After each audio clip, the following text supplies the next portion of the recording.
नमस्कार बच्चों। आज देखो आपके लिए एक खास वीडियो है ये। और ये वीडियो कितनी लंबी होगी कितनी छोटी होगी इसके बारे में मैं भी कुछ नहीं कह सकता। अब ये मैं क्यों कह रहा हूँ, पहली बात तो ये है कि जब तक मैं आपको कुछ चीज़ें बताऊँ आप अपनी किताब और पेन अपने साथ में ले लीजिए। जो आपकी बोर्ड में एमसीक्यू क्वेश्चन आते हैं, फिलिंग द ब्लैंक्स क्वेश्चन आते हैं, आपके पास जो शॉर्ट टाइप क्वेश्चन आते हैं, वो क्वेश्चन कहाँ से आते हैं, कौन सा आता है, मैं अंडरलाइन कराऊंगा। उनको अंडरलाइन करके एक कॉपी में आपको बनानी है। ठीक है, जो भी इस वीडियो को देख रहे हैं उनके सबके लिए है। बोर्ड चाहे कोई भी हो, सीबीएसई बोर्ड हो चाहे आरबीएसई बोर्ड हो, हर बोर्ड के एग्जाम के लिए वेरी इंपॉर्टेंट है। जो शॉर्ट्स क्वेश्चन आते हैं वो कहाँ से आते हैं। देखो बाकी क्वेश्चन तो हमें पता होता है मैथ में कि भाई एक्सरसाइज में से आ जाएंगे, एग्जाम्पल आ जाएंगे, वो मैं आपको इंपॉर्टेंट लगवाऊंगा। साथ साथ में आपको वो इंपॉर्टेंट लगाना है। दूसरा, मैं जो क्वेश्चन सोल्व कराऊंगा वो आपको मतलब शॉर्ट उसका हिंट बता दूंगा, क्योंकि मैं कोशिश करना चाहता हूँ कि आपकी ये बुक कंप्लीट कर दूं मैं एक ही वीडियो में। बाकी ये वीडियो कितनी लंबी हो सकती है वो देखो आपको भी पता है कि पूरी बुक करानी है, लेकिन इसके बाद में आपके पास बुक में ऐसा कुछ भी नहीं बचेगा कि आपका एमसीक्यू या फिलिंग द ब्लैंक्स या कहीं से बाहर से आ जाए। लेकिन सबसे पहले मैंने जो कहा वो काम करना है। अगर आप बुक लेके नहीं बैठे हो तो बुक अभी ले आओ। अगर किसी के पास हाईलाइटर है तो हाईलाइटर से कर लेना, अगर नहीं है तो कोई बात नहीं, आप क्या करो पेन से कर लेना। ठीक है, जो मैं चीज़ अंडरलाइन कराऊंगा वो आपको कंप्लीट अंडरलाइन करके और उसको बाद में एक कॉपी में बनाना है। राजस्थान बोर्ड की तो वैसे भी एग्जाम चल रही है हाफ ईयरली, जो 16 तारीख को पेपर है, उसके लिए भी वेरी इंपॉर्टेंट चीज़ें हैं ये। तो आप तो बना नहीं सकते, लेकिन आप तो क्या कर लेना, अभी याद कर लेना। जब आपकी एग्जाम खत्म हो जाए तो आप एक कॉपी में, ज़्यादा नहीं होता है एमसीक्यू, ये आपके 2 या 3 पेज ही बनेंगे।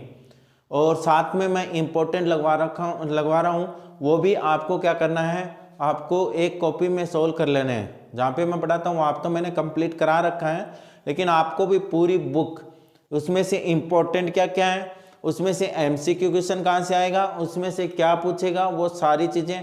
और जो इंग्लिश मीडियम के बच्चे हैं, इंग्लिश मीडियम की भी बहुत जल्द या तो कल ही इससे मेरे, तो वो भी क्या है कंप्लीट आपके पास सॉल्यूशन, मतलब कंप्लीट सॉल्यूशन नहीं कराऊंगा, क्योंकि सॉल्यूशन कराऊंगा तो वीडियो तो बहुत 10-12 घंटे की हो जाएगी।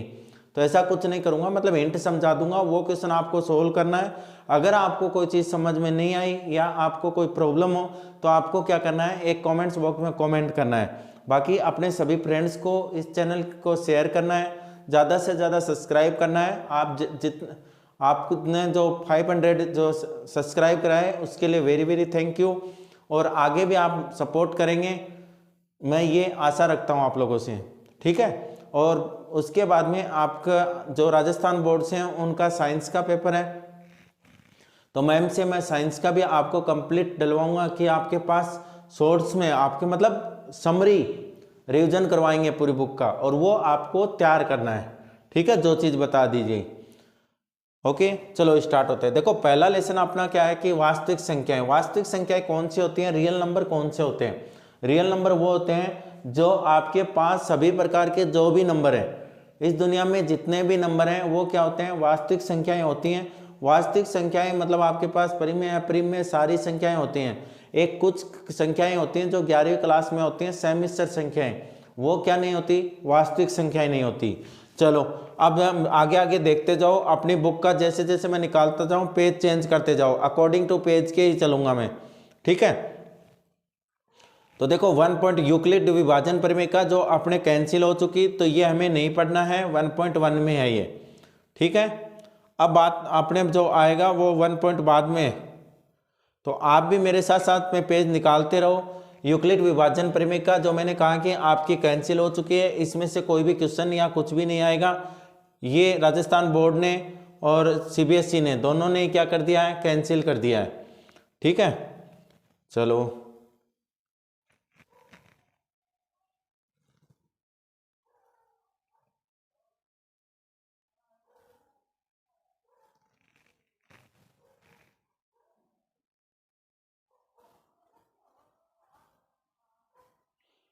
1.1 एक्सरसाइज जो 1.1 है इसमें कंप्लीट मतलब आपको क्या है, किताब अभी भी नहीं लेके बैठे हो तो प्लीज अपनी बुक लेके बैठो।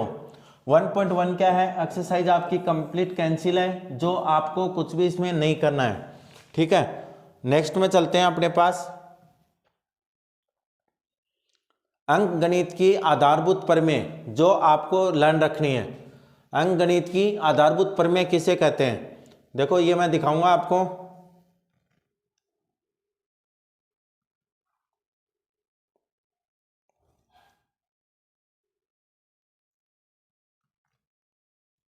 ये रहा, आपको ये अंडरलाइन करना है।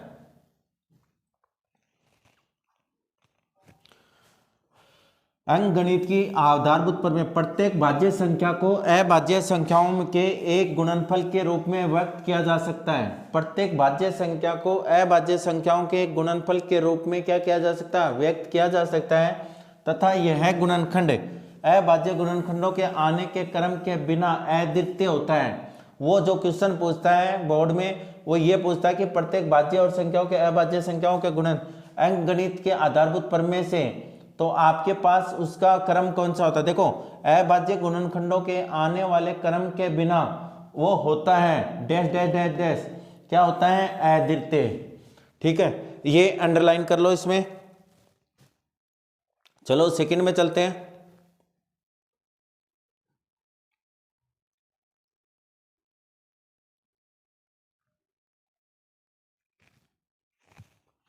यहां पे देखो आपके पास क्या दिया है, व्यापक रूप में जब हमें एक भाज्य संख्या अक्ष दी हो, यहां से पूछता है कि एक भाज्य संख्या अगर अक्ष दी हो तो हमें उसे अक्ष बराबर P1 P2 के रूप में गुणनखंड करते हैं। तो इत्यादि आरोही क्रम में अगर लिखें अभाज्य संख्या को, तो अर्थात ये आपके पास क्या होते हैं, P1 less than equal to, ये आपको क्या नहीं करना, अंडरलाइन नहीं करना है, मैंने वैसे ही बताया ये। ठीक है, यदि हम समान अभाज्य संख्याओं को एक साथ ले तो हमें अभाज्य संख्याओं की घातें क्या हो जाती हैं, प्राप्त हो जाती हैं। ठीक है, ये आपको क्या नहीं करना, अंडरलाइन नहीं करना है।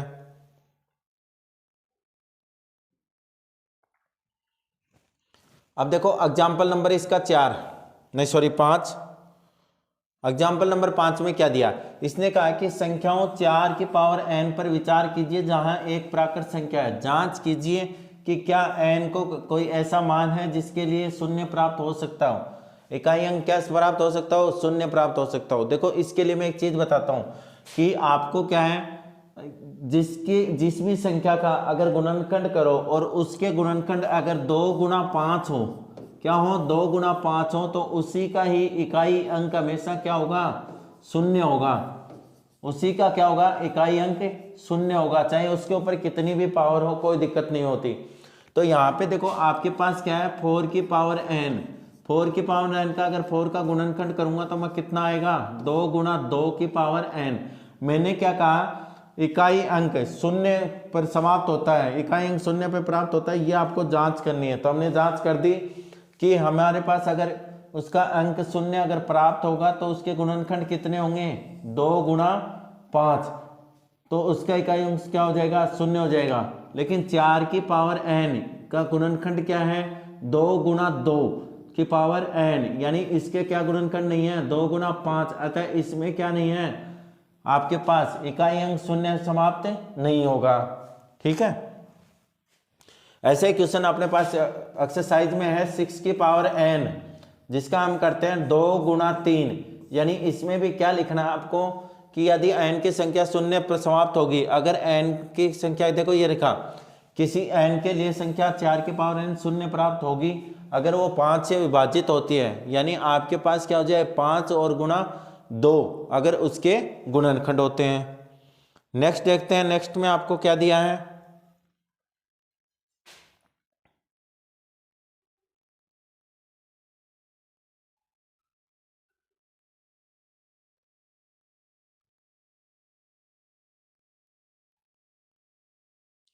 ये देखो आपके मॉडल पेपर में भी दिया है ये, और वेरी इंपॉर्टेंट लगाओ इसको। एग्जाम्पल नंबर 7 क्या है बेटा, इंपॉर्टेंट एग्जाम्पल है ऑन बोर्ड, कोई भी बोर्ड हो बेटा उसके लिए, बोर्ड एग्जाम के लिए। अभाज्य गुणनखंड विधि द्वारा 96 और 404 का HCF याद कीजिए और फिर इनका LCM भी याद कीजिए। देखो HCF याद करना है तो HCF आपको याद करने के लिए आपको क्या करना है, 96, 2 48, 2 24, 2 12, 2 6, 3 2 और 2। ठीक है, अगर ऐसे ही 404 का करेंगे तो 404 का क्या हो जाएगा, 404 क्या आएगा बेटा आपके पास, 2 202, 2 101, 2। ठीक है, तो आपके पास क्या है, जो भी आपके पास गुणनखंड करना है, यानी ये क्या हो गया, 202 2 से हो गया, 101 101 के करोगे तो 101 से कर दो चाहे सीधा, तो कितना आ जाएगा 1। यानी आपके पास समान गुणनखंड किस किस के हो रहे हैं, 2 के और 2, 2 और 2, यानी आपके पास कितना हो रहा है, 2 गुणा 2, 1 लेना है तो आपके पास कितना आ जाएगा 4। HCF कितना आ गया बेटा 4। ठीक है,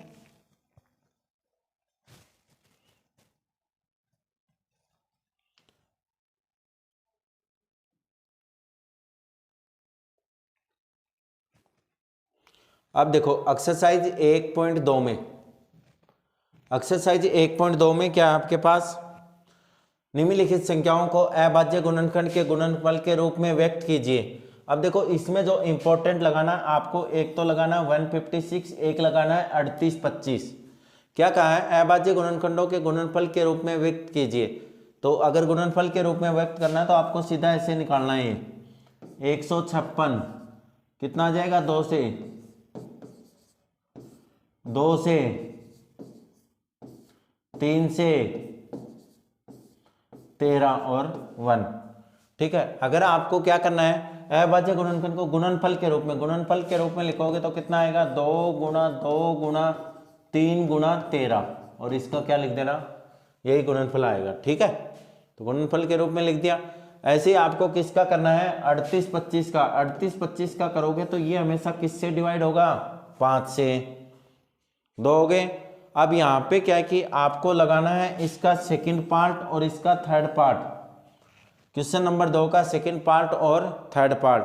तो आपको क्या निकालना है, HCF निकालना है और क्या निकालना है, LCM निकालना है। तो आपके पास क्या है, दो संख्याओं का गुणनफल बराबर क्या होता है, HCF गुणा LCM। तो ये दोनों क्वेश्चन आपको हाफ ईयरली के लिए भी और बोर्ड एग्जाम के लिए निकालना है। ये वेरी इंपॉर्टेंट क्वेश्चन लगा लो।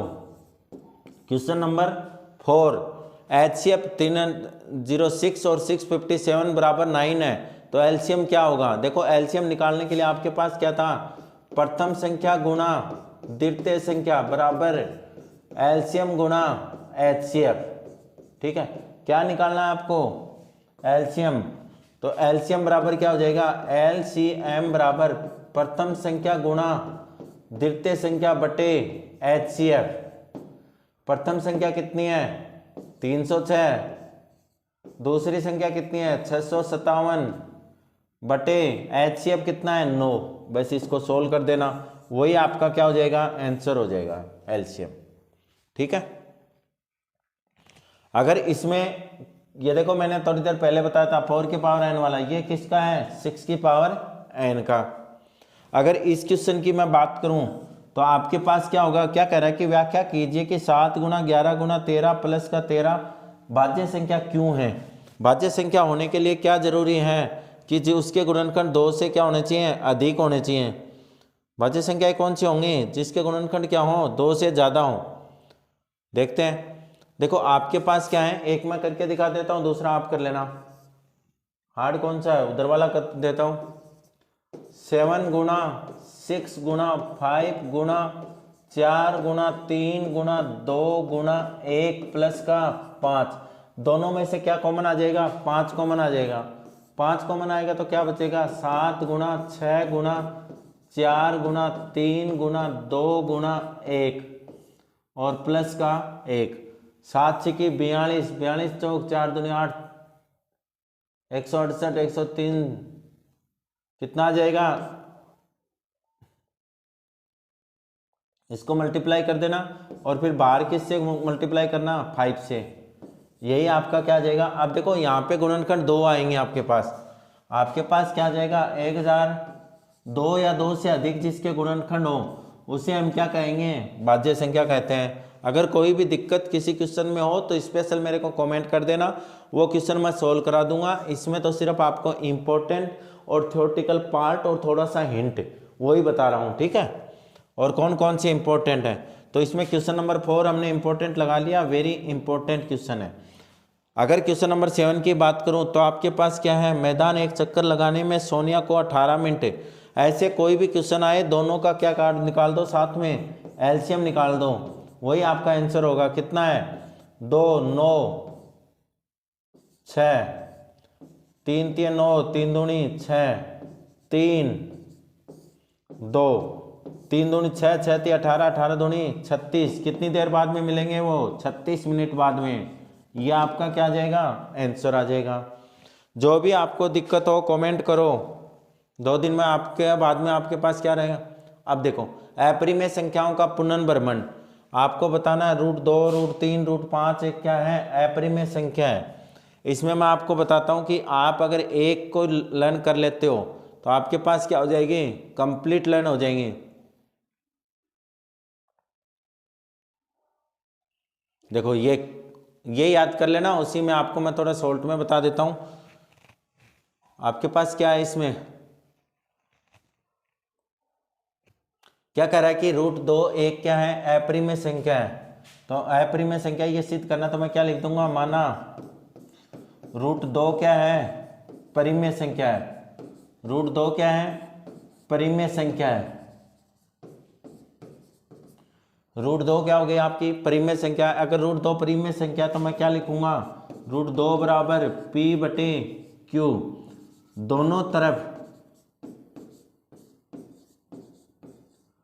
दोनों तरफ वर्ग करने पर,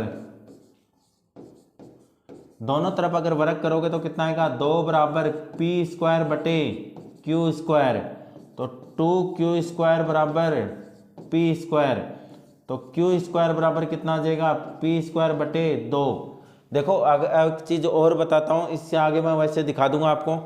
तो √2 है ना, अगर 5 का पूछे तो यहाँ पे क्या कर देना, √5, यहाँ पे क्या जाएगा 5, यहाँ पे भी क्या जाएगा 5, अपोन में भी क्या जाएगा 5, ठीक है। अगर √3 का पूछे तो यहाँ पे क्या लिख देना 3, यहाँ पर भी 3, यहाँ पर भी क्या लिख दो 3, और यहाँ पर भी क्या जाएगा 3 आ जाएगा, राइट। तो और बाद में क्या है, तो P² किससे विभाजित है, 5 से। तो P भी किससे विभाजित होगा, 5 से। उसके बाद में आता है कि आपके पास P = 5C रखना है, नहीं 2 है, √2 है तो 2C लिख देना। देखो √2 की अगर बात करें तो आप P = क्या लिख देना 2C। अगर √3 की बात करें तो क्या लिख देना, P = 3C। अगर √5 की बात करें तो आप क्या लिख देना, P बराबर 5C, ठीक है। वो सेम ही है जो भी आपको लिखना है, ठीक है। तो तीनों एक ही क्वेश्चन से हो जाएंगे, बस आपको क्या करना है, ये याद रखना और संख्या बदल देनी है। जिसको भी जिस क्वेश्चन में या शॉर्ट ट्रिक में चाहिए कोई भी क्वेश्चन तो मेरे को कमेंट्स कर दो, मैं अपने आप करा दूंगा, ठीक है। अब देखो ये देखो बी से करते हो, बी से, लेकिन सभी क्वेश्चनों में एक चीज़ ध्यान में रखना है कि आपके पास वो क्या है, ये लाइन, सभी में ये लाइन आपको रट के रखनी है, चाहे √2 का है, चाहे √3 का है, चाहे √5 का है, चाहे √3 + 2 √5 √2 आए, चाहे 6 + √2 आए, चाहे आपके पास 7 √2 आए, चाहे आपके पास 1/√2 आए। मैंने सारे क्वेश्चन बोल दिए हैं, जो भी एक्सरसाइज 1.3 में जो हैं कहीं पर भी आए उसमें आपके पास ये लाइन सबसे इंपॉर्टेंट रहेगी, ये आपको हर क्वेश्चन में लिखनी है, ठीक है, यहाँ से लेके। परंतु इसमें क्या है आपके पास, इस तथ्य का विरोधाभास प्राप्त होता है ए और बी, ए बी में कर लेना, एक के अतिरिक्त कोई उभयनिष्ठ गुणनखंड नहीं है। विरोधाभास से हमें इस कारण प्राप्त हुआ क्योंकि यह त्रुटिपूर्ण कल्पना कर ली कि √2 क्या है, एक परिमेय संख्या है। आप कहीं से भी हो कोई दिक्कत नहीं, आपके किसी भी बोर्ड से हो कोई प्रॉब्लम नहीं है, लेकिन आपको जिस भी क्वेश्चन में या जो भी एक्सरसाइज पढ़नी हो वो मेरे को आप कमेंट्स कर दीजिए। ये तो मैं शॉर्ट्स में सिर्फ इम्पोर्टेंट बताने के लिए, और आपके MCQ filling the blanks question कहाँ से आएंगे, शॉर्ट टाइप क्वेश्चन, छोटे लघुरात्मक आपके पास कहाँ से आएंगे, वस्तुनिष्ठ प्रश्न कहाँ से आएंगे, उसके लिए कर रहा हूँ। इस वीडियो में सारा सब कुछ आपको बता दिया जाएगा।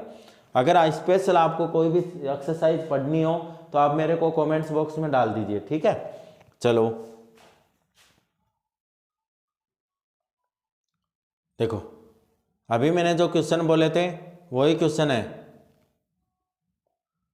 1.3 में क्या है, सिद्ध कीजिए कि √5, अगर आपको √2 का करना आता है तो 2 की जगह क्या लिख देना 5, अगर √3 की बात पूछे तो 2 की जगह 5 की जगह क्या रख देना 3, ठीक है। ये भी 3 + 2 रूट मैंने बताया था 1/√2 7√2 1/2, ठीक है। चलो अब ये तो हुई एक्सरसाइज 1.2 और 1.3। 1.4 क्या है आपके पास, कैंसिल है। तो चलो दूसरे चैप्टर में चलते हैं। दूसरा चैप्टर क्या कह रहा है आपको,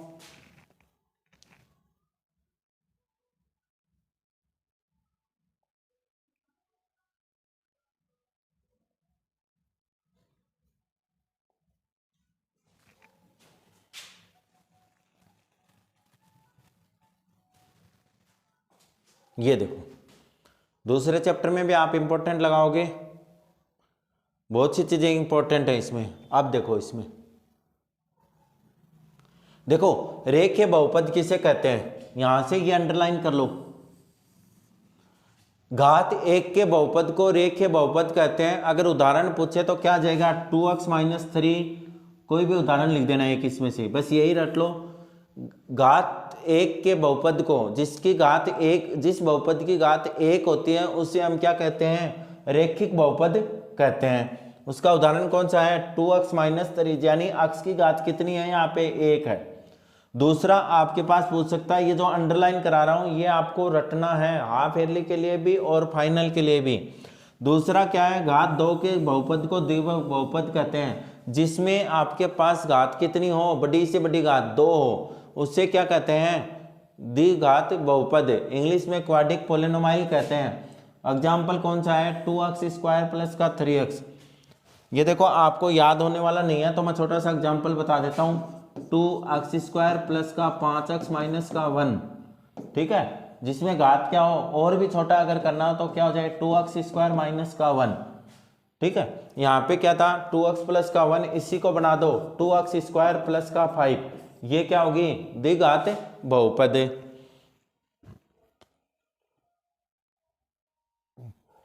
द्विघात बहुपद आपके सिलेबस में नहीं है लेकिन इसमें दिया है, तो आपके पास 3 क्या हो उसकी घात हो। 3 घात का अगर आपको एग्जाम्पल लिखना है तो शॉर्ट सा एग्जाम्पल लिखवा देता हूं। 2x³ + का 5, बस एक एक एग्जाम्पल ले लेना। अब देखो एक चीज और बताता हूं, व्यापक रूप, द्विघात समीकरण का व्यापक रूप कौन सा होता है, very very important, very very important, छपा हुआ क्वेश्चन समझो इसको। व्यापक रूप यानी द्विघात बहुपद का, क्वाड्रिक इक्वेशन का व्यापक रूप कौन सा है, x में कोई द्विघात बहुपद है तो आपके पास क्या है ax² bx + का c, जहां पे a b c वास्तविक संख्या है, a ≠ 0, a ≠ 0 के प्रकार का होता है, तथा घात 3 का बहुपद, ये नहीं, बस आपको यहाँ पे ध्यान में रखना है क्या पूछेगा कि द्विघात बहुपद का, अच्छे से सुन लो, द्विघात बहुपद का व्यापक रूप कौन सा है, व्यापक रूप कौन सा है बेटा, ax² + का bx + का c, a b c क्या है यहाँ पे वास्तविक संख्या है, और a ≠ ये कई बार दे देता है कई बार नहीं भी देता, तो ये आपको बात क्या रखनी है, रट के रखनी है। द्विघात बहुपद का व्यापक रूप कौन सा होता है, ax² + का bx + का c। चलो नेक्स्ट देखो,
इसमें 12th क्लास का भी डालेंगे, लेकिन बेटा तब तक आपकी एग्ज़ाम हो चुकी होगी।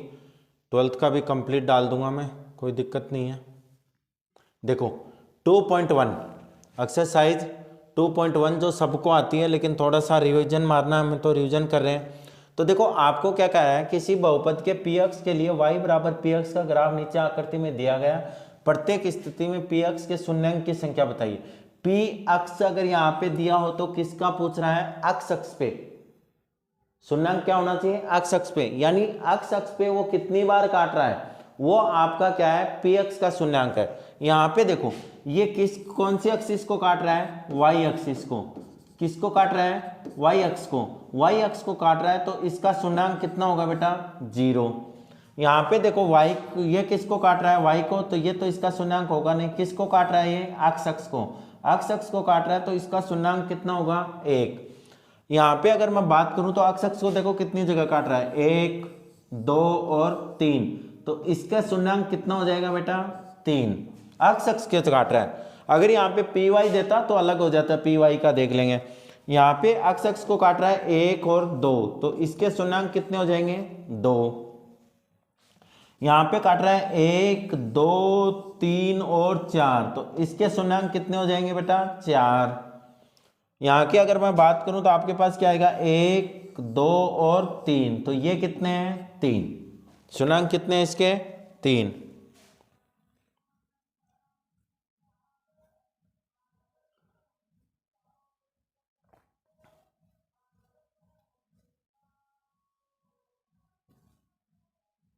कोई भी एक्सरसाइज में दिक्कत हो तो मेरे को कमेंट करो। वेरी इंपॉर्टेंट क्वेश्चन, इंपॉर्टेंट लगा लो। अब देखो यहाँ पे क्या है, एक्स स्क्वायर प्लस का 7x, एक्स स्क्वायर प्लस का 7x प्लस का 10 के शून्याङ्क याद कीजिए। शून्याङ्क का मतलब इक्वल टू क्या आप रख सकते हो, आप शून्य।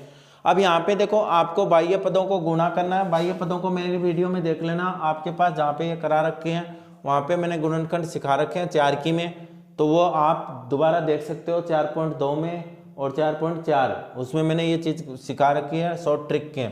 देखो आपके पास क्या हो गया, 10x स्क्वायर, और 10 किस में आता है, 2 की टेबल में, कितना, 5, यानी ये तो क्या हो गया, एक्स स्क्वायर प्लस का 5, क्योंकि वहां पे मैंने बता रखा है बड़ी संख्या के आगे वही चिन्ह लगाना है जो इसमें है। दूसरा कितना हो जाएगा, 5 में 2 जोड़ूंगा, यानी मेरे को किसके चाहिए, प्लस के 10 बराबर 0, तो एक तो हो गया x प्लस 5, x क्या आ गया इसमें, कॉमन आ गया, प्लस 2 कॉमन आया, तो क्या बच गया, x प्लस 5 बराबर 0।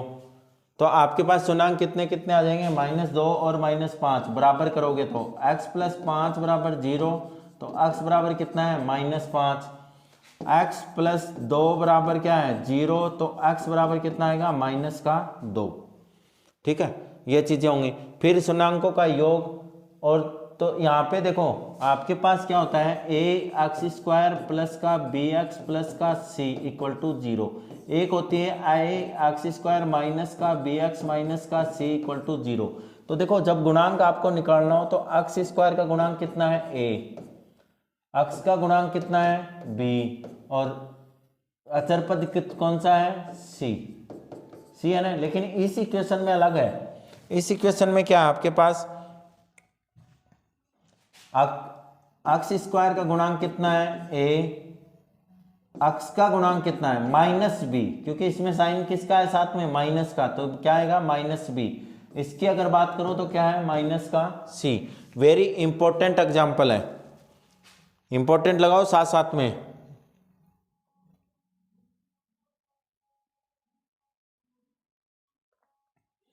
एग्जाम्पल नंबर 4 वेरी इंपॉर्टेंट, जो इंपॉर्टेंट है वही लगवा रहा हूं मैं बस, ठीक है। ये तो आपको रट के जाना है। ए द्विघात बहुपद है, याद कीजिए, जिसके शून्याङ्कों का योग तथा गुणनफल क्रम से -3 और 2 हैं, तो द्वितीय बहुपद। देखो इसमें तो बहुत बड़ा दिया है, मैं थोड़ा शॉर्ट टाइप में करवा देता हूं आपको। देखो क्या दिया है, शून्याङ्कों का योग,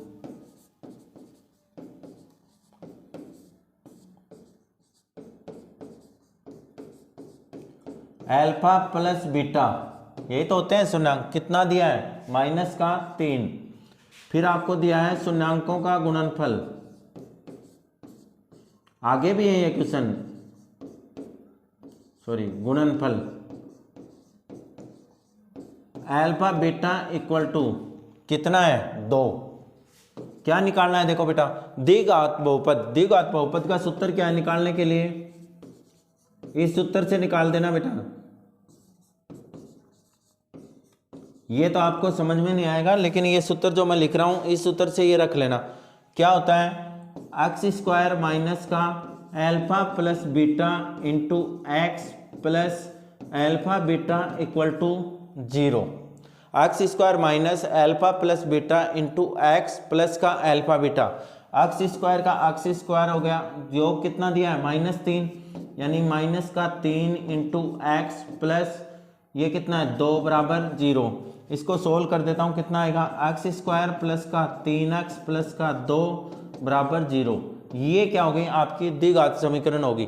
तो इस सूत्र को याद रख लेना, द्विघात बहुपद कहीं पर भी निकालना हो ऐसे क्वेश्चनों में जो इंपॉर्टेंट क्वेश्चन है, तो आपको क्या करना है, X square minus alpha plus beta into X plus का अल्फा बीटा इक्वल टू 0, बस वैल्यू रख देना, आपका इक्वेशन आ जाएगी, एकदम सही है।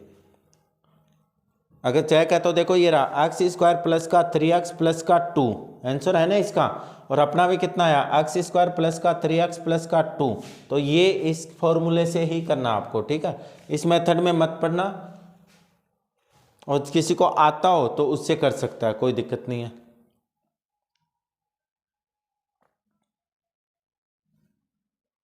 ये क्वेश्चन आपको नहीं निकालना है एग्जाम्पल, क्योंकि ये आपकी सिलेबस में नहीं है। द्विघात बहुपद आपके पास कहीं पर भी नहीं है, सिर्फ द्विघात है,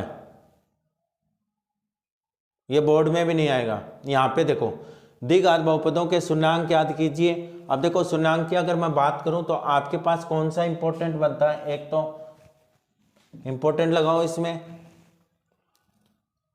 अभी 2 दिन है आपके पास, मेरे को कमेंट्स में लिख देना कि कौन सा करवाने हैं आपको, ठीक है। अभी तो मैं सारे इंपॉर्टेंट करा रहा हूँ। ये हो गया एक्स स्क्वायर एक, और एक ये तीसरा, चलो 2 सही है, बस बहुत है, आपको आ जाएगी। इस क्वेश्चन को जब भी करो आपको ध्यान में रखना है, 6x स्क्वायर माइनस का 7x माइनस का 3 इक्वल टू क्या करना है 0, उसके बाद में गुणनखंड करना है। अगर इसके गुणनखंड करते हो तो आपके पास क्या आएगा, 6x स्क्वायर माइनस का 5x, अच्छा 6 18, यानी माइनस का 9x और प्लस का 2x माइनस का 3 बराबर क्या आ जाएगा 0। यहाँ से गुणनखंड कर लेना। अब कई बच्चों को इसमें दिक्कत आती है और इसमें, तो मैं थोड़ा सोल्व करवा देता हूँ। देखो 4u स्क्वायर प्लस का 8u इक्वल टू 0, तो 4u कॉमन ले लो, क्या आ जाएगा u प्लस 2 इक्वल टू 0, तो 4u इक्वल टू 0, तो u इक्वल टू आपके पास क्या आ गया 0, और u प्लस 2 इक्वल टू 0, तो u बराबर माइनस का 2।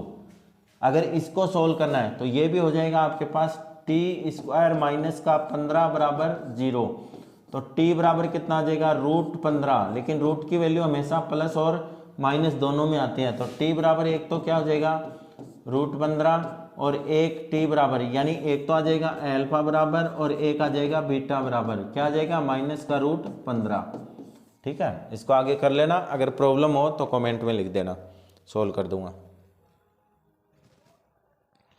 अब देखो अभी अभी बताया था वही द्विघात बहुपद याद कीजिए। क्या बहुपद याद करना है, द्विघात बहुपद। द्विघात बहुपद याद करना है तो इसमें आपकी बुक में ही लिख लो, द्विघात बहुपद क्या होता है, X square minus alpha plus beta into X plus alpha beta equal to 0। ये पहली संख्या जो है वो क्या है, अल्फा प्लस बीटा है, और इसमें जो भी इन क्वेश्चनों में संख्या है वो क्या है, अल्फा बीटा है। इसमें अगर आपको लगाना है तो एक तो फर्स्ट लगा लो, एक फिफ्थ लगा लो,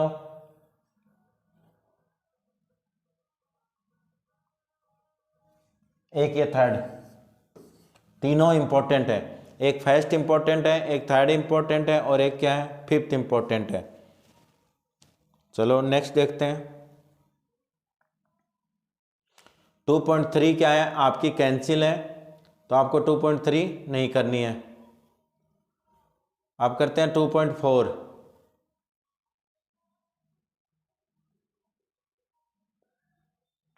देखो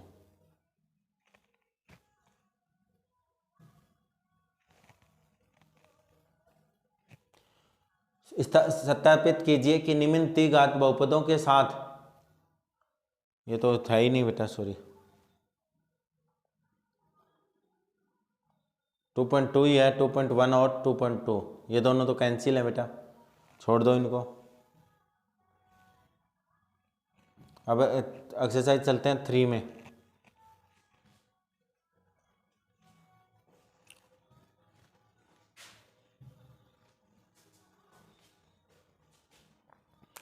दो चर वाले रेखीय समीकरण युग्म, देखो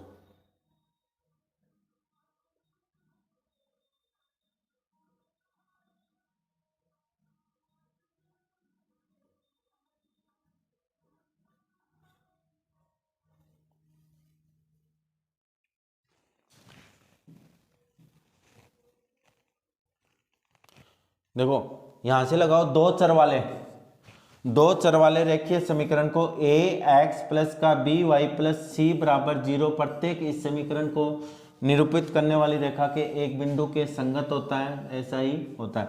यानी दो चरों वाली रेखिक समीकरण कौन सी होती है, कैसे लिखते हैं, इस व्यापक रूप क्या है इसका, a x प्लस का b y प्लस का g, जैसे हमारा व्यापक रूप उसका आया था, किसका, द्विघात समीकरण का, क्या होता है, एक ही है समीकरण का प्रत्येक हल उसको निरूपित करने वाली रेखा पर एक बिंदु होता है। ठीक है, तो द्विघात समीकरण का हमने किया था, द्विघात समीकरण का व्यापक रूप क्या था, ए एक्स स्क्वायर प्लस का बी एक्स प्लस का सी इक्वल टू 0। यहाँ ये किसका है, रैखिक समीकरण। रैखिक समीकरण किस रूप में लिखते हैं, ए एक्स प्लस का बी वाई प्लस का सी इक्वल टू 0। ये दो रैखिक समीकरण उन्हीं दो चर x और y में, इस प्रकार समीकरण को, दो चरों में रैखिक समीकरण को एक युग्म, या तो एक युग्म कह सकते हैं या उसको क्या कहते हैं, रेखीय समीकरण युग्म कह सकते हैं। ठीक है, ये लगाने की जरूरत नहीं है बेटा।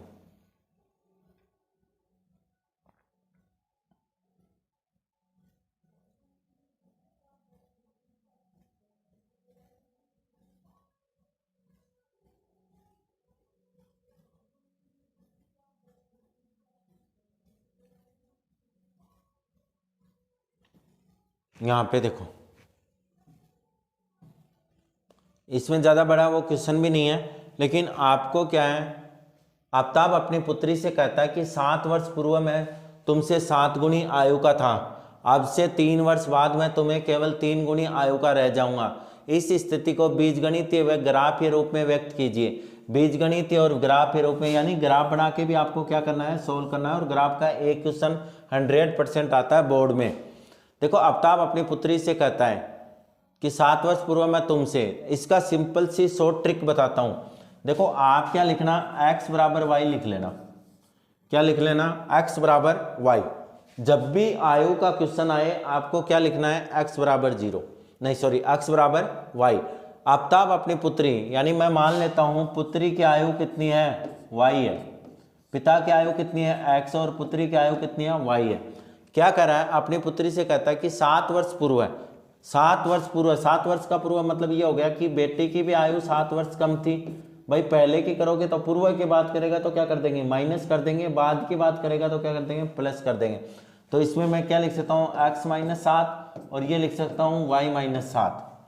x माइनस 7 और y माइनस, मैं तुमसे 7 गुनी आयु का था। आपको कुछ नहीं करना, आपका जो दायां हाथ है ना, दायां हाथ जितना गुणा बताया है उसको दाएं हाथ के समीकरण के साथ गुणा करना है। कितना बोला उसने, 7 गुना, तो कितने से गुणा कर देना, 7 से। ये आप सोल्व करोगे, इक्वेशन नंबर फर्स्ट हो गई। अब दूसरी बात, दूसरा हमें पढ़ना नहीं है, सीधा हम लिख देते हैं x बराबर वाई। बस x बराबर वाई लिख दिया। क्या कहा है, 3 वर्ष बाद, मतलब कितने दिन की बात कर रहा है, बाद की बात कर रहा है तो जुड़ जाएंगे, पहले की बात करें तो साल क्या हो जाएंगे, घट जाएंगे, कि 7 साल पहले तुम कितने साल के थे, तो 7 साल कम हो जाती है। क्या कर रहा है, केवल 3 गुनी, क्या करना है, गुणा जहां पे बोला उसको क्या करना है, दाई साइड में गुणा कर देना है। ये जगह दाई साइड में लो। जो भी क्वेश्चन नहीं समझ में आए, जिसका भी शॉर्ट ट्रिक चाहिए कमेंट कर दो, लेकिन अपने चैनल को 1000 सब्सक्राइब के पास पहुंचाओ, क्योंकि आपके बिना आपकी हेल्प के आपका चैनल 1000 सब्सक्राइबर पे नहीं जा सकता, ठीक है। तो मैं आपकी कंप्लीट मदद करूंगा हर जगह। अब देखो, क्रिकेट टीम में एक कोच ने 3900 रुपये, बल्ले को क्या मान लेंगे x, यानी 3x प्लस का 6y, कितना था 3900 रुपये। दूसरा क्या कर रहा है, एक और बल्ला तथा उसी प्रकार के 3 गेंद, यानी x प्लस 3y कितने में खरीदी उसने 1300 रुपये में। ये इक्वेशन फर्स्ट और ये इक्वेशन सेकंड। दूसरी चीज, अगर आप ग्राफ बनाते हो तो ग्राफ में क्या लिखना है बेटा, देखो ग्राफ जब बनाते हो यहाँ पे क्या जाएगा एक्स एक्सिस, यहाँ पे क्या गया वाई एक्सिस, यहाँ पे 1 2 3 4 और 5। जब मैं ये क्वेश्चन कराऊंगा वो तो सारे अपने आप करवाऊंगा जब चैप्टर, लेकिन अभी एग्जाम है बोर्ड, राजस्थान बोर्ड की, तो शॉर्ट में समझा देता हूँ और इम्पोर्टेंट लगवा देता हूँ, फिर सारे क्वेश्चन करवा दूंगा। यहाँ पे आपको 100% क्या करना है, पैमाना लिखना है। क्या लिखना है, पैमाना। पैमाना हमेशा याद रख लो, रट के 10th क्लास के लिए सिर्फ। अक्स अक्स पे क्या है, 1 सेंटीमीटर बराबर 1 यूनिट, 1 सेंटीमीटर बराबर 1 यूनिट। अगर हिंदी मीडियम में हो तो 1 सेंटीमीटर बराबर 1 इकाई, ठीक है। दूसरा क्या आएगा,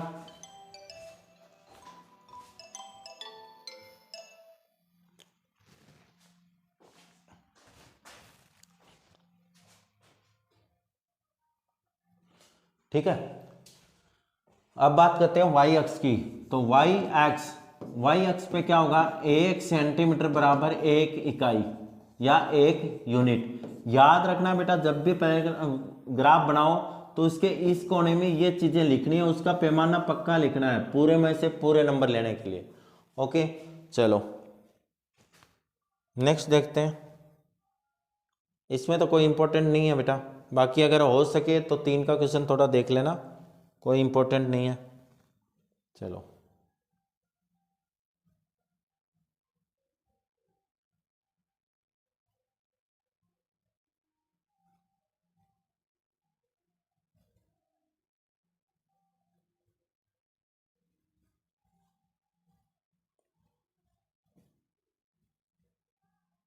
ये देखो, ये आ गया आपके पास इंपॉर्टेंट। आपको क्या रखना है,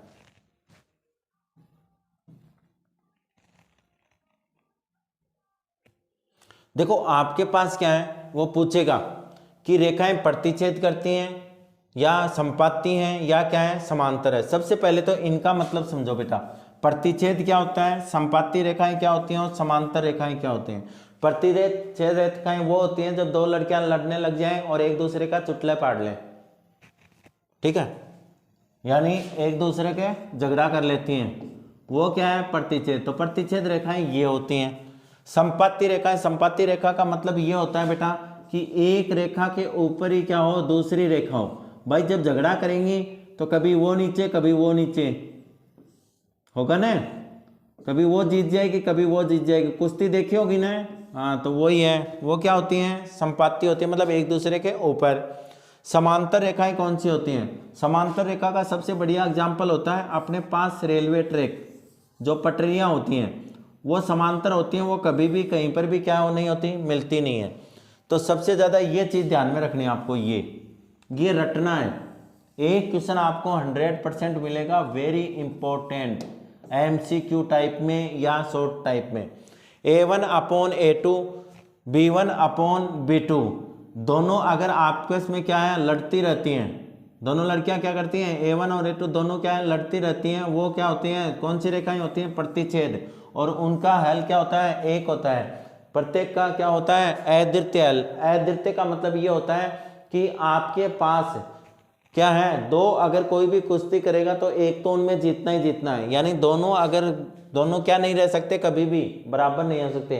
A1 बटे A2 not equal to B1 बटे B2, यानी आपके पास क्या है प्रतिच्छेद, केवल एक हल होगा द्वितीय। अगर तीनों बराबर हैं, A1 अपॉन A2 बराबर B1 अपॉन B2 और C1 बराबर, अगर 2 बातें कर रही हैं तो तीसरी आ जाएगी तो क्या हो गया, उनका बिगड़ ही जाएगी। अगर कोई बात, अगर 2 लड़कियां आपस में किसी बात को सुलझा रही हैं और तीसरी आके चुगलखोर उनके बीच में आ जाएगी, लेडीज हो चाहे क्या हो, लड़कियां हो, अगर 2 लेडीज आपस में किसी बात का झगड़ा हुआ था, उन दोनों में क्या हुआ, दोनों में झगड़ा हुआ, लेकिन वो क्या है कि आपस में बात करके उस बात को सुलझाना चाह रही थी, लेकिन तीसरी क्या हुई, उसमें आ गई, तो आपको पता है उसका क्या नहीं होगा, कोई हल नहीं होगा। क्या कर रहा है, अपरिमित रूप से अनेक, यानी वो कुछ बताएगी, वो कुछ बताएगी, चलता रहेगा। कोई तो कितने हल हो जाएंगे ऑटोमेटिक, पता नहीं कितने बातें बन जाएंगी। A1/A2 बराबर B1/B2। अगर मान लो A1 और दोनों में कोई बात समझौता हो भी गया और तीसरी ने अगर आके क्या कर दी, तिल्ली लगा दी, तिल्ली का मतलब समझते हो ना, चुगली कर दी, तो वो क्या होंगे, दोबारा लड़ने लग जाएंगे, कोई भी हल नहीं निकलेगा। तो ये तीनों आपको कंडीशन याद रखनी है कि प्रतिच्छेद रेखा होने की क्या कंडीशन है, A1 और A/A2 not equal to B1/B2। इसका क्या है, अद्वितीय, एक ही हल है, और जिसका कोई हल नहीं है वो कौन सी है, A1/A2 B1/B2 इक्वल है, पर नॉट इक्वल टू C1/C2। पहले इसको याद करना, उसके बाद में इसको करना, और उसके बाद में इसको, तीनों बराबर होंगे तो क्या होंगे, अनेक हल होंगे, और वो क्या होंगे, कॉन्सिडेंट होंगी लाइन। ठीक है, वेरी इंपॉर्टेंट है, रटना है इनको।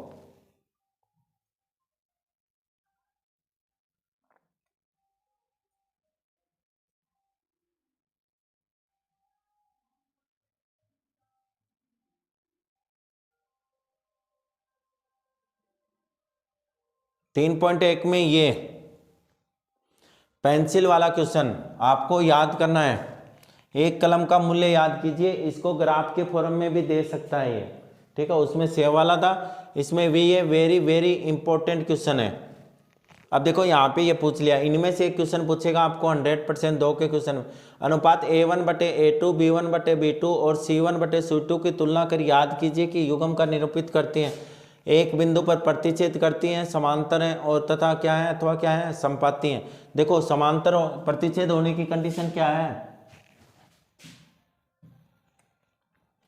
प्रतिच्छेद होने की क्या है, A1/A2 not equal to B1/B2।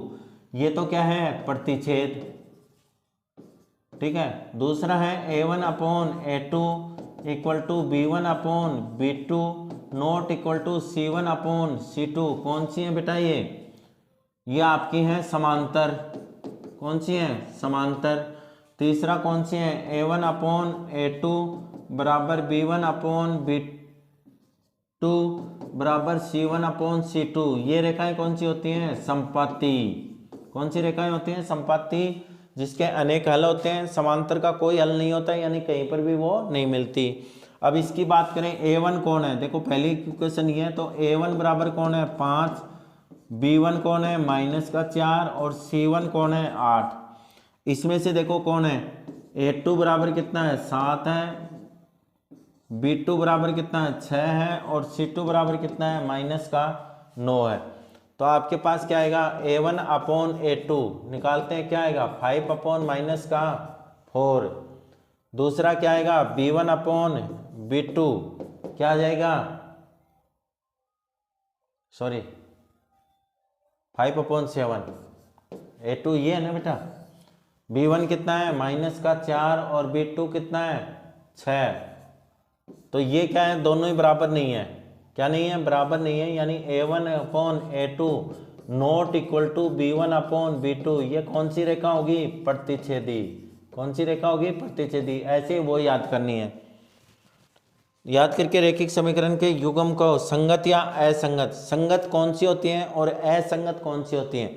बेटा संगत आपके पास कौन सी है और असंगत कौन सी है, जिसका कोई हल नहीं, वो तो कुछ नहीं है। तो सिर्फ जो रेखाएं समांतर होती हैं वो क्या होती हैं, असंगत।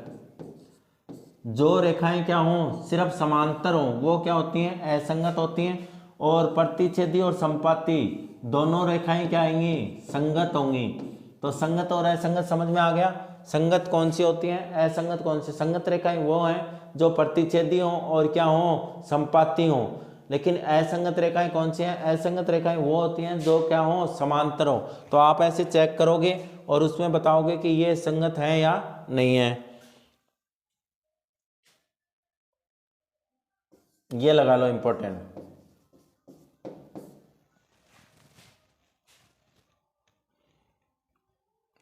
देखिए समीकरण को युग्म संगत असंगत, संगत को ग्राफ या विधि से, वही है बेटा। वेरी वेरी इंपॉर्टेंट क्वेश्चन आ गया आपका। Important question number 5, very important question है। एक आयताकार बाग है जिसकी लंबाई क्या है, चौड़ाई से 4 मीटर अधिक है। कौन है बेटा 4 मीटर ज्यादा लंबाई? तो क्या नहीं है हमारे पास, चौड़ाई नहीं है। मान लेते हैं, माना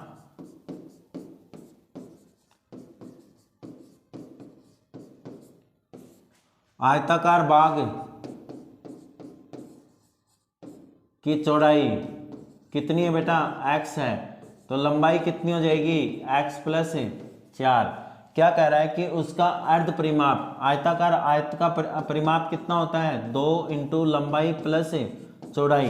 क्या कह रहा है, उसका अर्ध परिमाप कितना है, 36, यानी 1/2, 2 इंटू लंबाई प्लस चौड़ाई, 2 से 2 क्या हो गया, कितना है वो, 36। कितना है, 36। एल की वैल्यू रखो, कितनी है, x प्लस 4, और b की वैल्यू कितनी है, x इक्वल टू 36, चौड़ाई और लंबाई। तो कितना आ गया, 2x बराबर 36 माइनस 4, तो x बराबर कितना आ जाएगा, 32/2, कितना आ जाएगा, 16। तो x बराबर कितना आ गया, 16। कौन आ गई, चौड़ाई।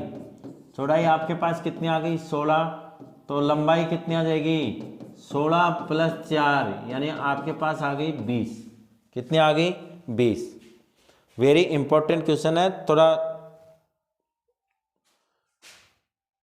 ध्यान देना इस पे।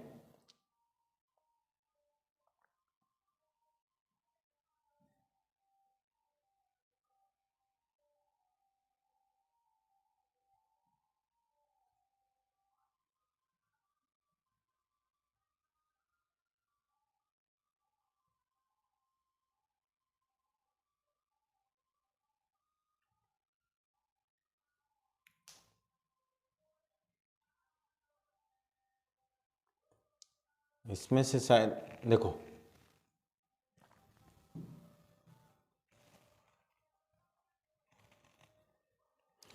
Important question, very very important, important भी नहीं, वेरी इंपॉर्टेंट क्वेश्चन है।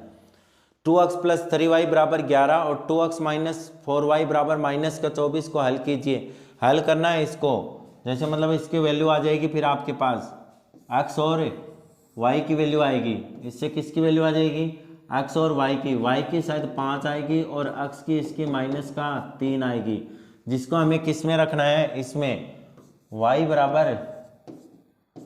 बराबर mx प्लस का 3, ठीक है, 2 आएगी, सॉरी शायद 2। तो y की वैल्यू कितनी है, 5 माइनस का, तो आपके पास कितना आ जाएगा, 5 प्लस का 3 और इक्वल टू, तो आपके पास आ जाएगा x इक्वल टू 2 है, तो m की वैल्यू आ जाएगी आपके पास -1 इसकी। ठीक है, इसको अच्छे से सोल्व करना है। कंप्लीट अगर है तो कमेंट्स बॉक्स में लिखिए, मैं अपने आप सोल्व कर दूंगा इसका। ठीक है, इसमें से देखो ये क्वेश्चन है, वेरी इंपॉर्टेंट क्वेश्चन। अभी मैं सोल्व नहीं करा रहा, क्योंकि इसको अगर सोल्व कराना है तो पहले इससे x और y की वैल्यू प्रतिस्थापन विधि से निकालेंगे, और जो x और y की वैल्यू आएगी वो इसमें पुट कर देना। तो इसमें m बराबर आपके पास -1 आंसर आ जाएगा। ठीक है, क्वेश्चन नंबर, यह फर्स्ट वेरी इंपॉर्टेंट क्वेश्चन है।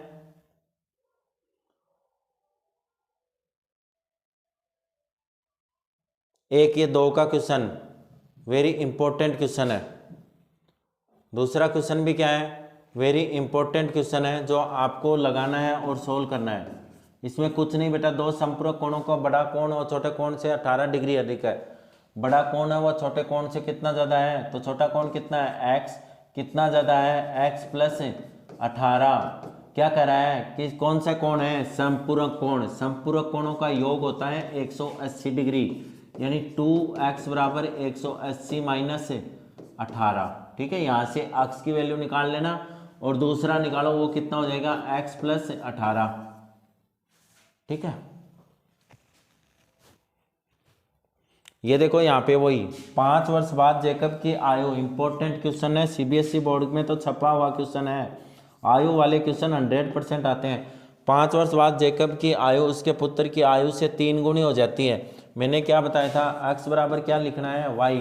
क्या कर रहा है, बाद की बात कर रहा है, बाद की बात कर रहा है कितने साल बाद में, 5 वर्ष बाद में, यानी प्लस का 5 और ये भी क्या आ गया प्लस का 5, कितने गुना हो जाती है, 3 गुना। किधर गुना करना है, दाई साइड में। ये सारे क्वेश्चन कराऊंगा मैं शॉर्ट ट्रिक से, टेंशन मत लो। अभी बस एक बार एग्जाम हो जाती है RBSC की, उसके बाद में जो इंपॉर्टेंट क्वेश्चन है वो सारे मैं शॉर्ट ट्रिक से ही कराऊंगा। 5 वर्ष पूर्व है, दूसरी कंडीशन है तो x बराबर y। पूर्व की बात मतलब है पहले की, तो क्या हो जाएगी, घट जाएगी, बाद की जुड़ जाएगी। जेकब के आयु पुत्र की आयु की 7 गुनी है, कितने गुनी है, 7 गुना, बस ठीक है।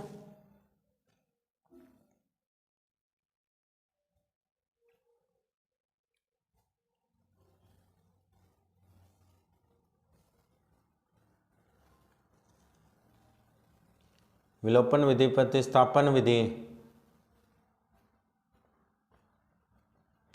यहाँ पर भी वही है, 5 वर्ष पूर्व है। नूरी की आयु सोनू की आयु की 3 गुनी थी, 5 वर्ष पूर्व यानी x माइनस 5 वाई माइनस 5 कितनी गुनी, 3 गुनी। दाएं हाथ में मल्टीप्लाई कर देना। ये क्वेश्चन वेरी इंपॉर्टेंट क्वेश्चन है।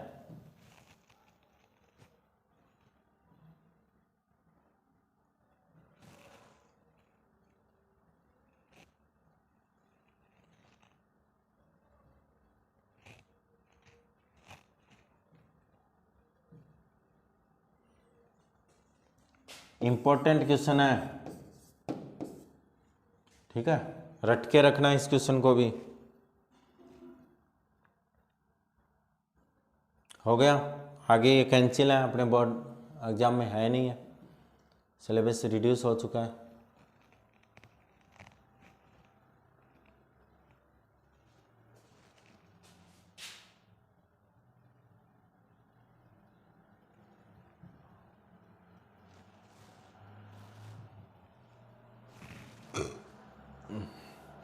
द्विघात समीकरण 4.2 में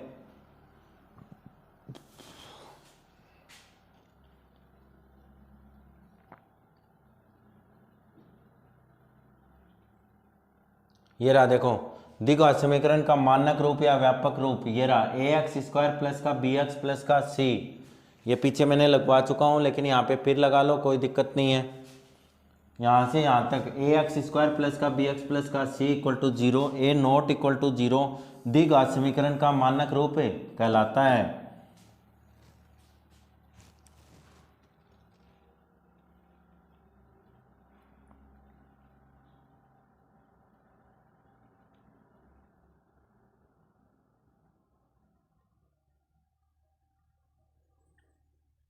इसमें से एक क्वेश्चन आएगा, क्या कह रहा है, जांच कीजिए कि क्या निम्नलिखित द्विघात समीकरण है। द्विघात समीकरण का मैं बताता हूं, इनको LHS और RHS दोनों सोल्व कर लेना।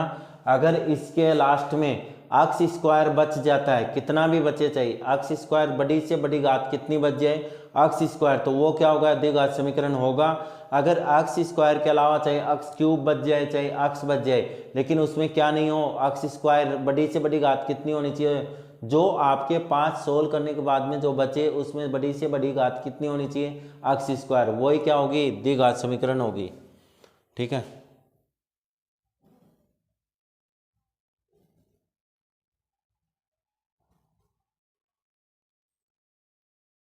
इंपॉर्टेंट लगा लो, ये शायद कैंसिल है क्या, देखेंगे।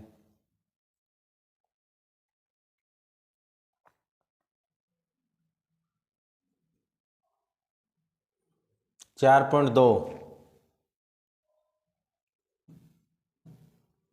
4.2 में आपके पास जो है, आपको एक तो ये इंपॉर्टेंट है और एक ये है, ठीक है, दोनों वेरी इंपॉर्टेंट है। बाकी अगर बात करो इन तीनों क्वेश्चनों को, वेरी वेरी इंपॉर्टेंट, और इनमें भी अगर इंपॉर्टेंट की बात करो तो ये है, ये और ये दोनों ही क्या है, वेरी इंपॉर्टेंट क्वेश्चन है। दो क्रमागत संख्या, क्रमागत का मतलब होता है लगातार, यानी x, x+1, x+2, ठीक है। अगर ये देखना है तो 4.2 अपने चैनल पे प्लेलिस्ट में ये वीडियो है, 4.2 का अगर कोई भी क्वेश्चन देखना हो आपको, कंप्लीट मैंने करा रखी है जो अपने वीडियो में उपलब्ध है, ठीक है। तो प्लेलिस्ट में जाके 4.2 आप आराम से पढ़ सकते हो। 4.3 अपनी कैंसिल है,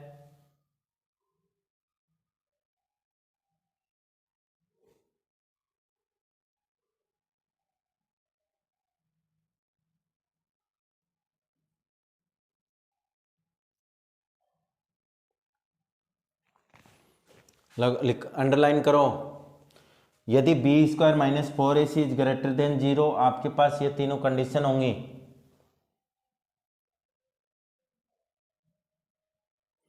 ये देखो ये सूत्र जो है, यदि B square minus 4ac greater than 0 है तो द्विघात समीकरण ax स्क्वायर के मूल आपको बाद की बात करेंगे, पहले लिखना है कि ये द्विघाती सूत्र क्या है। द्विघाती सूत्र किसे कहते हैं, इसको रट लेना बेटा, माइनस का b plus minus root B square minus का 4ac अपॉन में 2a माइनस का b इसको श्रीधराचार्य सूत्र भी कहते हैं, श्रीधराचार्य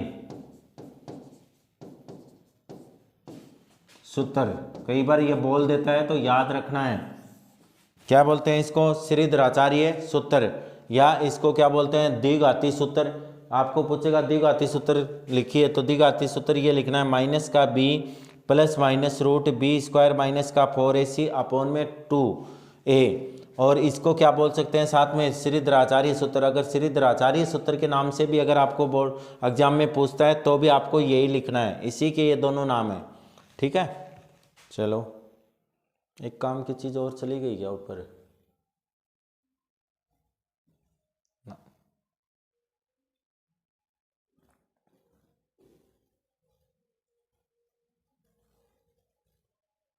अच्छा वो 4.4 में है, ये तो 4.2 ही आएगी अभी।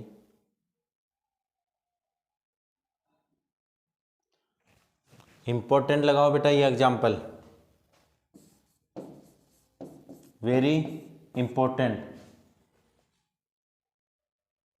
ठीक है, वेरी इंपॉर्टेंट एग्जाम्पल है ये, सोल्व करके जाना है आपको। जो भी दिक्कत आए तो कमेंट्स कर देना, क्वेश्चन नंबर लिख देना। Important example number 15। अब देखो 4.3 में आपके पास क्या है, द्विघात समीकरण मूलों का अस्तित्व है। आपको क्वेश्चन नंबर 3,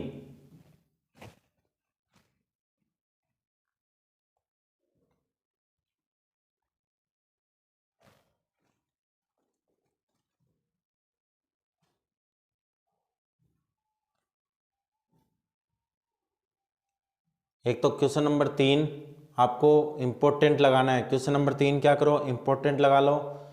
दूसरा आपके पास क्वेश्चन नंबर 6, क्वेश्चन नंबर 7 और question number 11 very very important question लगाओ। 11 क्या है, वेरी इंपॉर्टेंट क्वेश्चन है, सोल्व करके जाना है। दो वर्गों के क्षेत्रफल का योग कितना है, 468 मीटर स्क्वायर है। यदि उनके परिमापों का अंतर कितना है, 24 मीटर हो तो दोनों वर्गों की भुजाएं याद कीजिए। वेरी इंपॉर्टेंट क्वेश्चन है ये।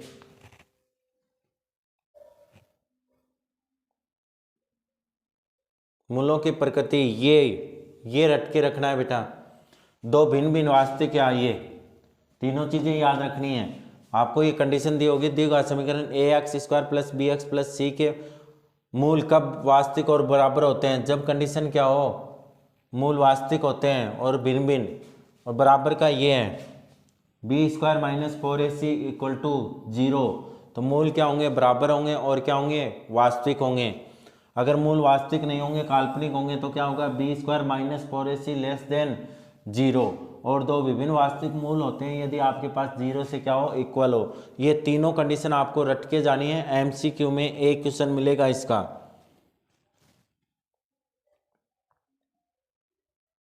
सोलह का एग्जाम्पल वेरी इंपॉर्टेंट एग्जाम्पल है। द्विघात समीकरण 2x स्क्वायर माइनस का 4x प्लस का 3 का विभक्ति कर याद कीजिए।